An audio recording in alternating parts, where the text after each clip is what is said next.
अस्सलामुअलैकुम वरहमतुल्लाहि वबरकातुहू। अल्हम्दुलिल्लाहि रब्बिल आलमीन वस्सलातु वस्सलामु अला सय्यिदिल मुरसलीन व अला आलिहि व अस्हाबिहि अजमईन व मन तबिअहुम बिइहसानिन इला यौमिद्दीन। अम्मा बाद, मेरा सम्पूर्ण दाजुभाइ तथा दिदी बहिनीहरू, हामीहरू एउटा आदर्श मुस्लिम कसरी हुन सक्छौँ यो कुरा हामीहरू बुझिरहेका छौँ। अनि ज्ञानबारे हामीहरूको कुरा चलिरहेको छ। हाम्रो शरीरको, हाम्रो आत्माको हामीहरूमाथि के हक र अधिकार छन् यो कुरा हामीहरू बुझिरहेका छौँ। अनि आज चाहिँ हामी यो कुरा बुझ्नेछौँ कि जुन हाम्रो शरीरमा एउटा खास, एउटा महत्त्वपूर्ण, भन्नुस् कि सबैभन्दा महत्त्वपूर्ण भाग मुटु, हृदय, आत्मा, यसको हामीमाथि कुन कुन हक र अधिकार छन् यो कुरा हामी बुझ्नेछौँ इन्शाअल्लाह। मनुष्यको आत्मा, अहिलेसम्म हामीहरूले ज्ञानको बारेमा कुरा गऱ्यौँ कि एउटा मान्छेको मस्तिष्क, त्यसको बुद्धि विवेक, बुद्धिमत्तामा त्यो एक्सपर्ट हुन्छ, त्यसको दिमाग राम्रो रहन्छ अनि चाहिँ त्यसमा चाहिँ अगाडि बढ्न सक्छ, उन्नति र प्रगति गर्छ।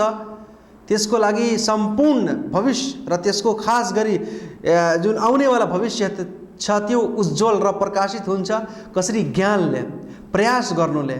अनि चाहिँ अब हामी ज्ञान हासिल गरिसक्यौँ, अब ज्ञानको साथसाथमा हामीले त्यसै मार्फत कर्म पनि गर्नुपर्छ। जुन हामीले राम्रो ज्ञान, श्रेष्ठ ज्ञान, इस्लामिक ज्ञान ग्रहण गरेका छौँ, हासिल गरेका छौँ, त्यसै मार्फत हामीले कर्म पनि गर्नुपर्छ। अनि ज्ञान जुन पनि हामीले आँखाले हेरेर, कानले सुनेर, मुखले पढेर हासिल गर्छौँ त्यो हाम्रो हृदयमा सुरक्षित हुन्छ, हाम्रो मस्तिष्कमा हुन्छ। त्यसैले हामीले यो कुरालाई पनि एकदमै सुरक्षित पार्नुपर्छ। किनभने रसूल अकरम सल्लल्लाहु अलैहि वसल्लमले के भन्नुभएको छ, एउटा हदिसको भाग हो कि अला व इन्न फिल जसदि मुज़गा इदा सलहत सलहल जसदु कुल्लु व इदा फसदत फसदत जसदु कुल्लु। अर्थात् मनुष्यहरूको भागमा, सम्पूर्ण व्यक्तिहरूको शरीरमा एउटा भाग छ। मनुष्यको शरीरमा एउटा भाग, एउटा मासुको डल्लो, मासुको चौटो वा मासुको चाहिँ टुक्रा भनिलिनुहोस् छ मनुष्यको शरीरमा। यदि त्यो सही रहन्छ भने त्यसको सम्पूर्ण शरीर एकदमै सही रहन्छ, सन्तुलित रहन्छ, सही अवस्थामा रहन्छ। र यदि त्यो मासुको डल्लो जुन छ यदि त्यो बिग्रियो, त्यसमा केही खराबी आयो भने त्यसको सम्पूर्ण शरीर बर्बाद भइहाल्छ। त्यो मान्छेको सम्पूर्ण शरीर के हुन्छ, व्यर्थ गइहाल्छ, बर्बाद भइहाल्छ अनि चाहिँ त्यो एकदमै पदभ्रष्ट र क्षतिग्रस्त भइहाल्छ।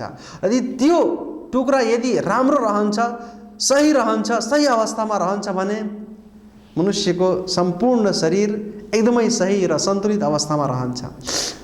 त्यो टुक्रा, त्यो मासुको डल्लो के हो, अला वहियल कल्ब, सुन्नुस्, त्यो चाहिँ हृदय हो, आत्मा हो, मनुष्यहरूको दिल, मुटु हो। यसलाई हामीले सही गर्नुपर्छ। त्यसैले हामी चाहिँ आफ्नो हृदयलाई सदैव चाहिँ सचेत, सावधान राखौँ अनि चाहिँ यसलाई राम्रो कार्यमा लगाउने हामी प्रयास गरौँ। मैले बताएको थिएँ मेरो भाइहरू कि हृदयमा नराम्रो कुराहरूको उत्पत्ति हुन्छ। शैतानले कौतूहल कुराहरूको सृजना गर्छ, यसमा भ्रमहरू उत्पन्न गर्छ, हामीलाई नराम्रो मार्गमा लगाउने त्यसले प्रयास गर्छ, हामीलाई पदभ्रष्ट र क्षतिग्रस्त पार्ने त्यसले प्रयास गर्दछ सधैँ। त्यसैले हामी आफ्नो हृदयको कुरा नमानौँ। जुन हाम्रो स्वार्थ चाहिरहेको छ, जुन हामीहरूको अभिलाषा छ, जुन हामीहरूको चाहिँ महत्त्वाकांक्षा छ, आकाङ्क्षाहरू, जुन स्वार्थका कुराहरू छन् त्यो हामी नमानौँ। यदि राम्रो छ भने हामी मानौँ, यदि नराम्रो कुरातर्फ हामीले हाम्रो हृदयले लगाइरहेको छ भने त्यसको कुरा हामी नमानौँ। बरु के हो, अल्लाह र अल्लाहको रसुलको आज्ञा, अल्लाह र अल्लाहको रसुलको अनुसरण र उहाँको चाहनामा आफ्नो सम्पूर्ण चाहना, आफ्नो सम्पूर्ण जीवनलाई समर्पित गरिदिनु, यही नै हामीहरूको वास्तविकता हो। यही नै इस्लाम धर्मले हामीसँग चाहन्छ। त्यसैले हामीलाई आफ्नो हृदय, यदि हृदयमा कुनै राम्रो कुराको उत्पत्ति हुन्छ त्यो हामी गरौँ। हामीलाई थाहा छ कुन कुरा राम्रो हो, कुन नराम्रो हो। यदि कुनै नराम्रो कुराहरूको उत्पत्ति भइरहेको छ भने अल्लाहसँग हामी शरण मागौँ, अल्लाहसँग प्रार्थना गरौँ, अल्लाहसँग दुआ गरौँ भने हामी चाहिँ सचेत र सही हुन सक्छौँ। अल्लाह तबारक व तआलाले भन्नुभएको छ कि इन्नल लदीना तक़ौ इदा मस्सहुम ताइफुम मिनश शैतानि तदक्करू फइदा हुम मुबसिरून। अर्थात् आस्थावान व्यक्तिहरू, संयमी व्यक्तिहरू, अल्लाहसँग भय, अल्लाहसँग डर मान्नेवाला व्यक्तिहरू, ईशभय व्यक्तिहरू, उनीहरू इदा मस्सहुम ताइफुम मिनश शैतान, जब उनीहरूलाई कुनै नराम्रो कुराहरूको सङ्केत हुन्छ, जब उनीहरूलाई शैतानको तर्फबाट कुनै नराम्रा कुराहरूको सङ्केत उनीहरूलाई प्राप्त हुन्छ भने उनीहरूले तुरन्तै अल्लाहको जिक्र गर्न थाल्छन्, सावधान भइहाल्छन्, सचेत भइहाल्छन्। यदि शैतानले उनीहरूको हृदयमा कुनै नराम्रा कुराहरूको भ्रम उत्पन्न गर्छ, केही नराम्रो परामर्श दिन्छ भने उनीहरू तुरन्तै सचेत भइहाल्छन्, अल्लाहसँग डर मान्न थाल्छन्। अनि फइदा हुम मुबसिरुन, अनि एक्कासी उनीहरूको आँखा खुलिहाल्छ। यस्तो हुन्छ। जुन मुमिन र मुस्लिम व्यक्तिहरू अल्लाहको भय आफ्नो हृदयमा बसाउँछन्, एकान्तमा पनि, रात्रिको अँध्यारोमा पनि अल्लाहको भय उनीहरूको भित्र हुन्छ, त्यसैले उनीहरू कहिले पनि पथभ्रष्ट हुँदैनन्, उनीहरू कहिले पनि विचलित हुँदैनन्। जुन मुस्लिमहरू छन्, जुन आत्मसंयमी र अल्लाहसँग डर मान्नेवाला व्यक्तिहरू छन्। त्यसैले मेरो भाइहरू, हामीहरूलाई सधैँ सचेत रहनुपर्छ, सावधान भएर बस्नुपर्छ। र यदि शैतानले हाम्रो हृदयमा कुनै कौतूहलको सृजना गरिरहेको छ, कुनै नराम्रो कुराहरूको उत्पत्ति गरिरहेको छ, कुनै भ्रम उत्पन्न गरिरहेको छ भने हामीलाई सावधान बस्नुपर्छ, हामीलाई एकदमै सावधान बस्नुपर्छ। अल्लाहको जिक्र गर्नुपर्छ, अल्लाहको स्मरण गर्नुपर्छ, अनि अल्लाहसँग डर मान्नुपर्छ। तब हामी चाहिँ सचेत व्यक्ति हुन सक्छौँ। मेरो भाइहरू, हामी आत्माको बारेमा कुराकानी गरिरहेका छौँ। तपाईँहरू आत्माको बारेमा हेर्नुहोस्। मनुष्यको आत्मा, त्यसको स्वार्थ, त्यसको हृदय, त्यसको मुटु, यो भित्र हुन्छ, शरीरको भित्र हुन्छ। मनुष्यहरूको लुगा कपडा चाहिँ यदि फोहोर मैला हुन्छ भने तिनीहरूले त्यसलाई साबुनले धोएर सफा पारिलिन्छन्। तर हृदय पनि मैलो हुन्छ, हृदय पनि फोहोर हुन्छ। यसलाई हामीले कसरी सफा गर्न सक्छौँ? यो पनि फोहोर हुन्छ। अनि हृदयको मैला, हृदयको फोहोर त एकदमै चाहिँ नराम्रो फोहोर हो। यसमा हृदयले फोहोर पार्नु हुँदैन। यदि हामीले नराम्रो कुरा सुनिरहेका छौँ, नराम्रो कुरा भनिरहेका छौँ, आँखाबाट नराम्रो कुरा हेरिरहेका छौँ भने अब यी सम्पूर्ण कुराहरूलाई हाम्रो हृदयले जम्मा गर्छ, अनि हृदय पनि एकदमै फोहोर भइहाल्छ, गन्दा भइहाल्छ। त्यसले हामीले सफा गर्नुपर्छ। कसरी सफा हुन्छ? अल्लाहको यादले, अल्लाहको स्मरण गर्नुले, अल्लाहको इबादत, उपासना, आराधना, भक्ति र पूजापाठ गर्नुले, दुआ गर्नुले, कुरानको तिलावत गर्नुले हाम्रो हृदय चाहिँ पवित्र हुन्छ, सफा हुन्छ। यसको सफाई हुन्छ। कपडाको सफाई, लुगा कपडाको सफाई, वस्त्र र पोशाकको सफाई त सजिलो छ, तर हृदयको सफाई अलि अप्ठ्यारो छ, गाह्रो छ। हामीले यसको लागि प्रयास गर्नुपर्छ। रसूल अकरम सल्लल्लाहु अलैहि वसल्लमले भन्नुभएको छ, मुसनद अहमदमा, यो जयीद अर्थात् सही सनदले, सही होइन बरु यो चाहिँ सही चाहिँ यसको सनद जयीद हो अर्थात् राम्रो सनद छ। के भन्नुभएको छ कि जद्दिदु ईमानकुम, अर्थात् तिमीहरू आफ्नो ईमानको, आफ्नो आस्थाको, विश्वासको नवीकरण गर्ने गर। ईमानको नवीकरण, ईमानलाई नयाँ गर्ने प्रयास गर, त्यसलाई न्यू गर्ने गर प्रत्येक बेलामा। सहाबे करामले सोध्नुभयो, अल्लाहको रसूल, ईमान कसरी नवीकरण हुन्छ? ईमान नयाँ कसरी हुन्छ? रसूल अकरम सल्लल्लाहु अलैहि वसल्लमले भन्नुभयो कि अक्सिरु मिन कौली ला इलाहा इल्लल्लाह, तिमीहरू धेरैभन्दा धेरै ला इलाहा इल्लल्लाह पढ्ने गर। अल्लाह बाहेक अरू कोही पनि सत्य पूज्य, सत्य उपास्य छैन, यो पढ्ने गर। ला इलाहा इल्लल्लाह पढ्छौ भने तिमीहरूको ईमान नवीकरण हुन्छ, ईमान ताजा र फ्रेस हुन्छ, हृदय सफा हुन्छ, पवित्र हुन्छ, र हामी चाहिँ आत्मनिर्भर भएर ढुक्क भएर बस्छौँ, संसारमा शान्तिपूर्वक, आनन्दपूर्वक बस्छौँ। किनभने जुन मनुष्यहरूमाथि जति पाप हुन्छ तिनीहरू त्यति नै खाँचोमा हुन्छन्, तिनीहरू त्यति नै एकदमै अप्ठ्यारोमा हुन्छन्। र जुन मनुष्यहरू पाप गर्दैनन् तिनीहरू चाहिँ यस संसारमा एकदमै राम्रोसँग बसिरहेका हुन्छन्। त्यसै गरी मेरो भाइहरू, हामीसँग चाहिँ पाप त हुन्छ, हामीहरू कहिलेकाहीँ चाहिँ नराम्रो कार्य गरिलिन्छौँ भने हामी के गरौँ? अल्लाहसँग क्षमा याचना गरौँ, प्रार्थना गरौँ। कुनै नराम्रो कार्य भएको छ भने त्यसको प्रायश्चित गरेर हामी अल्लाहतर्फ रुजु गरेर अल्लाहसँग दुआ गरौँ। इन्शाअल्लाह हामीहरूको इमान ताजा हुन्छ, फ्रेस हुन्छ, हामी यसको नवीकरण गर्छौँ, अनि चाहिँ हामी सफल र कामयाब पनि भइहाल्छौँ। मेरो भाइहरू, मैले बताएँ आत्मा, तपाईँहरू हेर्नुहोस्, यो हाम्रो शरीर, यसको सम्पूर्ण शरीरको दुई भाग छन् मोटामोटी।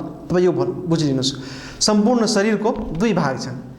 पहिलो यसमा मासु, रगत, हाडहरू अनि सम्पूर्ण शरीर, हात खुट्टाहरू हाम्रो छ। यसमा मासु पनि छ, छाला पनि छ, हाडहरू पनि छन्, रगत पनि छ, सम्पूर्ण कुराहरू छन्। यो हाम्रो शरीर भयो। दोस्रो यसमा के छ? प्राण छ। के छ? प्राण छ। दुई कुरा। यदि प्राण निस्कियो भने अब यस शरीरको केही पनि फाइदा हुँदैन।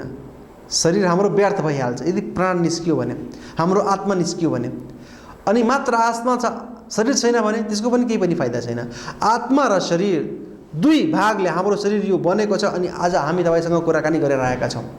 जुन पनि कार्य छ हामी एकअर्कासँग बोलेर बसेर हामी यस संसारमा आफ्नो जीवनयापन गरिरहेका छौँ। अब यदि हाम्रो शरीर रोगी हुन्छ, हाम्रो शरीरको कुनै भागमा केही दुःख र पीडा हुन्छ भने हामी के गर्छौँ? डाक्टर कहाँ जान्छौँ, त्यसको उपचार गर्नुको लागि अनि औषधि खाने गर्छौँ। जुन पनि साधनहरू छन् त्यसलाई हामीले उपयोग र प्रयोग गर्दछौँ। बिरामी भयो, औषधि खाइलिन्छौँ, ठिक भइहाल्छ। अर्थात् हामीले भोक लागेको छ वा तिर्खा लागेको छ भने हामी खाना खान्छौँ, पानी पिइलिन्छौँ, तिर्खा र भोक समाप्त भइहाल्छ। यो खाना, दाल, चामल कहाँबाट आउँछ? धरतीबाट आउँछ। किनभने हाम्रो शरीरको उत्पत्ति, हाम्रो शरीरको सिर्जना यस धरतीबाट, माटोबाट नै भएको छ। सम्पूर्ण मनुष्यहरूको शरीर माटोबाट बनिएको छ। एक दिन फेरि यो माटोमा जान्छ, माटोमा मिश्रित भइहाल्छ, समाप्त भइहाल्छ। शरीर हाम्रो माटोबाट बनेको छ। त्यसैले शरीरको जति पनि आवश्यकता हुन्छ, शरीरको आवश्यकता जुन जुन कुराहरूबाट पुरा हुन्छ, ती सम्पूर्ण कुरालाई अल्लाह तालाले यस संसारमै बनाउनु भएको छ। अर्थात् धरतीबाट ती सम्पूर्ण कुराहरूको उत्पत्ति हुन्छ। खाने कुरा, पिउने कुरा, औषधिहरूको लागि जुन जडीबुटीहरू जुन प्रयोग हुन्छन्, सम्पूर्ण कुराहरू यस संसारमा पाइन्छ। रुख बोट बिरुवा, त्यसै गरी सम्पूर्ण कुराहरू। हाम्रो शरीरको आवश्यकता यसै धरतीबाट पुरा हुन्छ। तर अल्लाहले यसमा जुन प्राण हाल्नु भएको छ, जुन हाम्रो शरीरमा आत्मा छ, त्यो माथिबाट आएको छ। अनि यो निस्केर पनि कहाँ जान्छ? माथि नै जान्छ, हाम्रो आत्मा निस्केर। त्यसैले अब आत्माको आवश्यकता कहाँबाट पुरा हुन्छ? हाम्रो आत्मा भोको भयो भने अब त्यसलाई खाना कहाँबाट मिल्छ? जुन अल्लाह तालाले अवतरित गर्नुभएको छ, जुन संविधान अल्लाह तालाले बनाउनु भएको छ, अल्लाह तालाले सन्देशा पठाएर रसूल अकरम सल्लल्लाहु अलैहि वसल्लमले उहाँले हामी माझ पठाएर चाहिँ राम्रो मार्गदर्शन, पथ प्रदर्शनको लागि पठाउनु भयो। अब उहाँको आज्ञा पालनमा, उहाँको आदेश मान्नुमा हाम्रो हृदयले खाना प्राप्त हुन्छ। हाम्रो हृदयले खाना, हाम्रो आत्मालाई, हाम्रो प्राणले खाना मिल्छ। अनि हाम्रो हृदय चाहिँ सुरक्षित र स्वस्थ रहन्छ। हाम्रो हृदय चाहिँ एकदमै स्वस्थ रहन्छ। थाहा के भयो कि हृदयले खाना चाहियो भने हामी अल्लाहको स्मरण गरौँ, अल्लाहको इबादत, अल्लाहको उपासना, आराधना, भक्ति र पूजापाठ गरौँ। त्यसै गरी हाम्रो हृदयले यदि केही चाहियो भने हामी अल्लाहसँग प्रार्थना, क्षमा याचना, प्रायश्चित गरौँ, कुरानको तिलावत गरौँ, अल्लाहको धेरैभन्दा धेरै स्मरण गरौँ। तब हाम्रो हृदयले खाना मिल्छ। हृदयले पनि हामीले खाना दिनुपर्छ। किनभने यदि हाम्रो हृदय, हाम्रो आत्मा, हाम्रो प्राण कमजोर भयो भने हाम्रो सम्पूर्ण शरीर बर्बाद भइहाल्छ, व्यर्थ भइहाल्छ। आफ्नो आत्मालाई ठोस र बलियो बनाउनुपर्छ, शक्तिशाली बनाउनुपर्छ। अनि यो हामी माथि यो अधिकार छ हाम्रो शरीरको। अनि यो महत्त्वपूर्ण कुरा हो, यसमाथि हामीले ध्यान दिनुपर्छ। अनि शरीरको लागि हामी संसारिक जीवनमा जुन कुराहरू छन् त्यसलाई उपयोग गर्छौँ, त्यसलाई प्रयोग गर्छौँ। र आत्माको लागि हामी जुन अल्लाह तालाले अवतरित गर्नुभएको छ संविधान, जुन नियमहरू, जुन कानुनहरू, त्यसमार्फत हामीले कर्म गर्नुपर्छ, त्यसको हामीले पालना गर्नुपर्छ। तब चाहिँ हामी एउटा राम्रो व्यक्ति, सज्जन व्यक्ति, प्रतिभाशाली र आदर्श व्यक्ति यस संसारमा हुन सक्छौँ। अल्लाह तालाले हामी हरेक मनुष्यलाई हरेक राम्रो कर्म गर्ने शक्ति देऊन्। आमिन। वस्सलामु अलैकुम वरहमतुल्लाहि वबरकातुहू।